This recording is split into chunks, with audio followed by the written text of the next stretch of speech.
Great to be at a church conference. I always feel so inspired, when I come to church conferences. And Taps, when you're speaking about, where's Taps? Oh, it's right here. When you're speaking about that incident or that service, I remember that service to this day. It was very scary.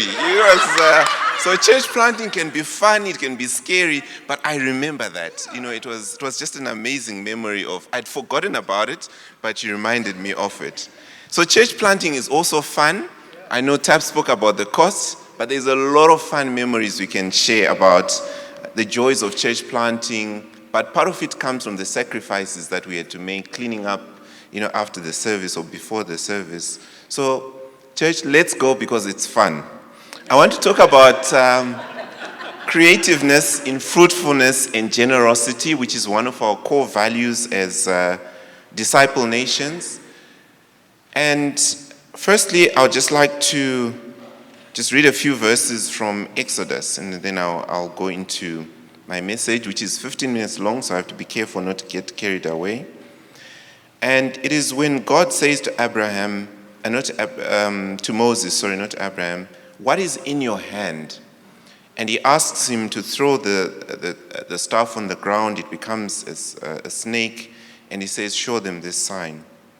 He goes on, to say, "Pardon your servant." This is what Moses says when God has shown him all these wonderful things. He says, "Pardon your servant, Lord. Please send someone else." Imagine saying that to God, and then he says, "Then the Lord's anger burned." And sometimes we feel like that. We want to send someone else. It's not us. But this is what God says to him. "Who gave humans their mouths? Who makes them deaf or mute?" And this is Moses had said, "I can't really speak. Is it not I, the Lord? Now go, I will help you speak, and I'll teach you what to say." I think when God appoints us, he equips us, and sometimes he gives us incredible courage to go where we need to go. And I think as a group of marketplace leaders, I come to this church. I'm part of River of Life Church. I've been here for more than 20 years now. From Avenues, I came to River of Life Eastleigh when we're still meeting across in that building over there, and this building did not exist. When I sit in church, my favorite spot in the church is up there. It's not down here. And I remember one day as we were worshiping, I looked down, and I looked at all the people who were sitting there, and I felt God say to me, "What is in your hand?" And as I looked at the different people, I realized some of them have been very, very faithful. And we have this habit when we come to church, we like sitting in the same place. And sometimes when you don't see someone, it's because they're not in church. And as I looked around, I literally was brought to tears because God was showing me, look at all these faithful people. And as I looked at all those faithful people, what also struck me was just how many of these people I meet out in business, and they're here sitting in the church. And God was saying, "This is what I have given you. These people have always been here, but you just never opened your eyes to see what God could do if you started to believe." So what we did some time ago, I think you can go to slide 2, is we then gathered. At one of the services we had, we stepped down a number of elders and we appointed new elders. And one of the prophetic words we received was, "Unfurl the sails."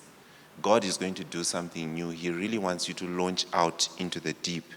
We didn't know what it meant, and I'm sure it meant many different things for many different people. But as I sought God, what it meant for me, because I was one of the elders who actually was being stepped down, and Scott's words were, "You are now up and off the eldership team." So is it off and up or up and off, whatever it was.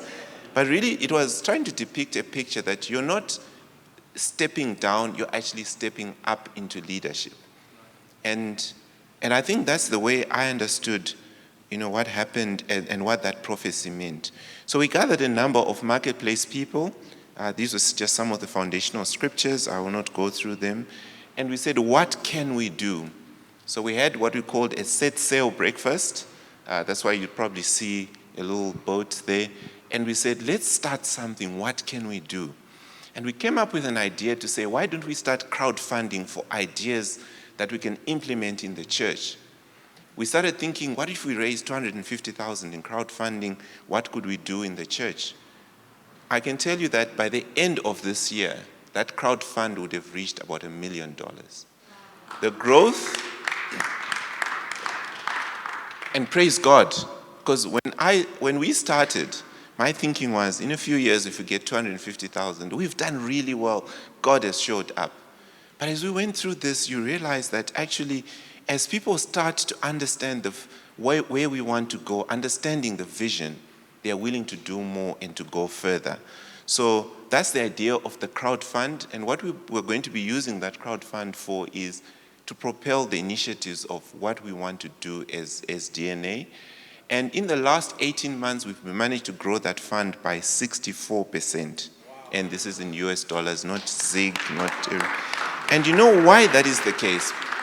It's because we actually have the people, we have the skill in this church to do it. I'm platforming this. I know that churches are different, but just to show you what God has been talking to us about. And we've said to ourselves, so what if we start incubating businesses within the church? What if we start gathering young people, teaching them business principles, and saying, this is where you can go? So as marketplace people, we've said, we will provide the funding to start those businesses, and we will mentor the young business leaders who want to start businesses. And as we sought God again, one of the things that we're looking to launch this year is a business and leadership school. So we don't want it to just be, we met, we discussed, but how can we, but if you think about it, what we're really after is not the business, it's discipleship. Because once you have a young person and they're coming to you because you have a skill they want to learn, it's an opportunity to disciple them.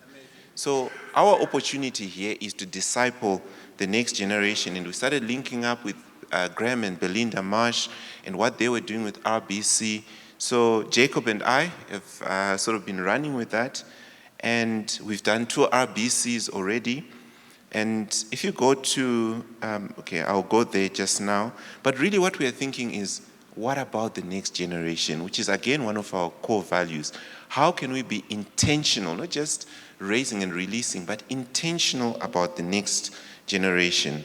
And then I know, sorry, if you go to the previous slide, Jacob was working with the Hangout, which is a group of 20s and 30s, and we said, what can we do with that group of people? And I'll talk about a few of the things that we've done there. But the one thing I realized as well, and that we realized, is what we have as business people is networks. We have access to people. We have access to people with money, with ideas, with opportunities to, perhaps it's in government to approve things. What if we started using those networks for the benefit of the church?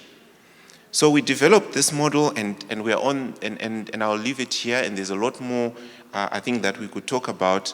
If you could go to the next slide. So we formed a trust, which initially we called it Friends of River of Life Trust, because in our minds we thought we were doing this as a local church, but we realized that actually this is more about disciple nations than it is about River of Life Church. So it's a trust called Friends of River Trust, and those are the trustees of the trust.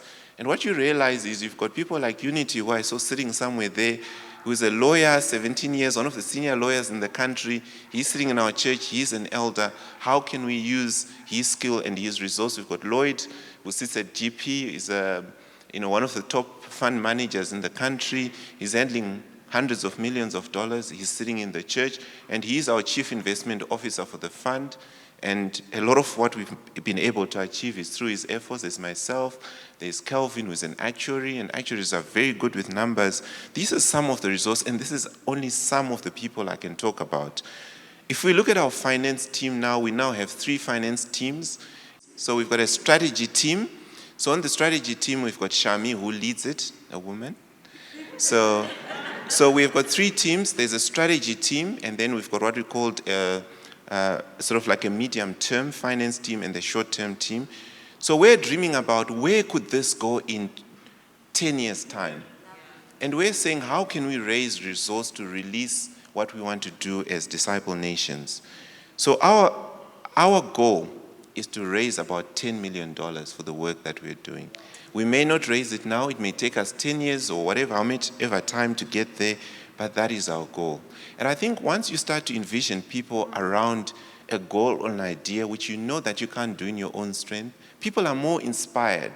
So it's unlike coming to the church and saying, oh, by the way, church, we want to drill a borehole. Can we have $10,000? When you start saying, what could millions of dollars do to who we are as a movement?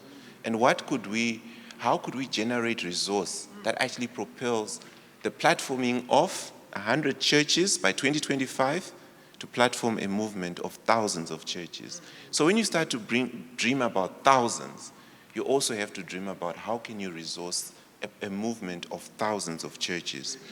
So out of what we've done, if you go to the next one, we now own cattle. If you go to the next one, we're looking at building solar farms with some of the resource that we've generated. And if you go 2 slides down, I'm just trying to be mindful of my time here. This is an event we had here at River of Life, Eastleigh. The guy sitting on the left is called Ahmed. He's part of CEO Coaching International, and they coach CEOs of Fortune 500 companies. The lady in the middle is a fintech entrepreneur from Nigeria, and she's launched a business where she's raised millions of dollars. She's only in her 30s.